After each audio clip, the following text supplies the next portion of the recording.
Hello, everybody, and welcome to another edition of CNF Talks. Today I have with me Tom Williams, who's a partner and head of energy and infrastructure at Downing. Tom's going to be speaking at the Net Zero Finance Innovation Summit, which is being held as part of City Week on the 30th of June at the Royal Garden Hotel in London. Tom, welcome. Well, thanks for having me again, Maurice. It's good to be here. Good to see you. Let's turn to our first question. As an investor in renewable infrastructure, what do you see as the UK's advantages and disadvantages as an investment location? Well, look, I think the advantages are clear. We have a very an exceptional rule of law and a legal services sector that we export all around the world. So I feel that's a big plus for us. We're open to foreign investment. We have a very strong and vibrant financial sector to structure investments for people. And so I think those are all the things which make the UK attractive. I think that what we're also, if we look at the specifics of clean energy and getting to net zero, I think what we also have is a very clear policy framework from the government and a very clear set of actions that they are taking in order to get there. So I think those are all the pluses, and that has been a welcome constant since the election. I think where are the negatives? I think the negatives are that there is a loss of reform in the market. So there is electricity market reform, there is grid reform, and those are very necessary steps. They are steps that are largely welcomed by the investment community. I think perhaps some of the market reform touch on a bit, but certainly they are very consistent with policy aims, and everybody can understand the rationale for doing that. There is some nervousness around the scale and the pace of those reforms,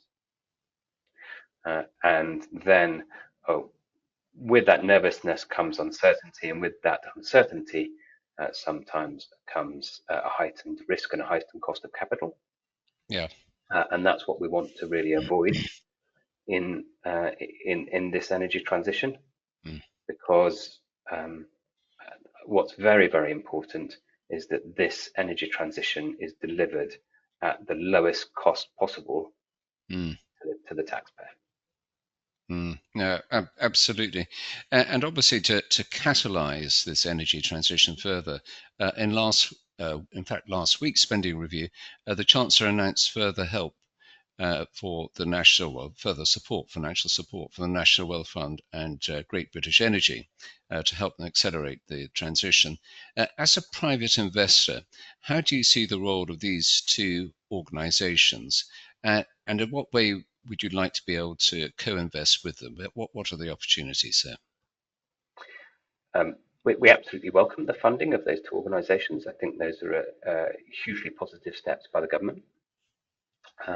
How do we see ourselves interacting with those two entities? We've been fortunate enough to have discussions with those two entities. We see them as catalysing private investment into the sector. We see them very specifically as a catalyst and not crowding out investments. So they are encouraging more investment to there. That's their mandate. It is a difficult mandate because they particularly are trying to solve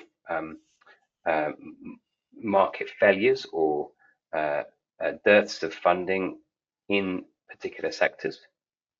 And it's sometimes difficult to bring capital with you into those sectors when the capital has already looked at those particular opportunities and decided that the risk reward is not quite there. And so actually we see the way of these entities providing that catalytic role by perhaps taking certain elements of risk that other private investors may be unable to take, and in doing so encouraging that investment into those sectors. I think that sometimes the effort has been to all be part of, to share those risks equally amongst the capital providers. And I'm not sure that gets away from the fundamentals of the risk that people are finding it difficult to take. Mm, And mm, that subtle difference, I think, is something that is worth perhaps focusing on. mm. Uh, and if we can get that right, then I think that this really does open up uh, a lot of capital into these sectors. Yeah, no, absolutely. Alongside those announcements about GBE and NWF, the government's committed more money to Sizewell C, small nuclear reactors, SMRs, and nuclear fusion. And these are areas where it's clear the government would like to try and find co-investors from the private sector. But I guess that the risks involved are quite a deterrent. How do you see those risks in the sector? Yeah, well, look, first of all, our view is that nuclear has a place in the energy mix, and we welcome that. But we also recognise that there are huge challenges in bringing that technology to fruition in a timely fashion. Mm, And yet again, this summer it looks like we're going to face outages in the French nuclear fleet. yeah. Um, so there are risks associated with it. When these sorts of things start to emerge, you lose very big chunks of your generation fleet, and Mm, that causes real problems. Um, I also, I'm not quite sure I understand how we manage some of the risks associated, national security risks associated with small mm, modular mm. reactors. Um, the idea that perhaps there are many of these dotted around different locations in the country, um, but still having the same kind of security arrangements that we have around, rightly so, nuclear materials in large power stations. I'm not Yeah. quite sure I understand how we're going to manage those sorts of risks. Mm, So I think there are some practical concerns, perhaps, mm, over and above just the technology itself, that yeah. we have to have a bit of a think about and make sure that we are ready for that kind of um, that kind of risk and deployment. Mm, mm. Certainly, there'd have to be a sort of takeoff of some of those risks, wouldn't there, if there's going to be private sector investment. But of course, the government's also pushing hard to meet its commitment to achieve 43 gigawatts of offshore wind capacity by 2030, and also with a target of what is it, some 30 gigawatts for solar as well. Now, how realistic are these targets given the problems with planning permissions and grid connections? And do you think the National Planning and Infrastructure Bill and Ofgem's proposed reforms are going to deal with those in a meaningful way? Yeah, it's ambitious, isn't it? So Clean Power Mm, 2030, 43 gigawatts of offshore wind, 14 gigawatts more of onshore wind, 32 gigawatts more of solar, more than ever been deployed before. yeah. Um, 20 something gigawatts of batteries, 1,000 kilometers of onshore transmission network, 4,500 kilometers of offshore transmission network. These are big numbers. Mm, 40 to 50 billion a year to take uh, electricity's uh, uh, share of the final energy mix from 19 to 21%, right? With mm, 30% still to reach in 2050. The scale of this is absolutely enormous. yeah.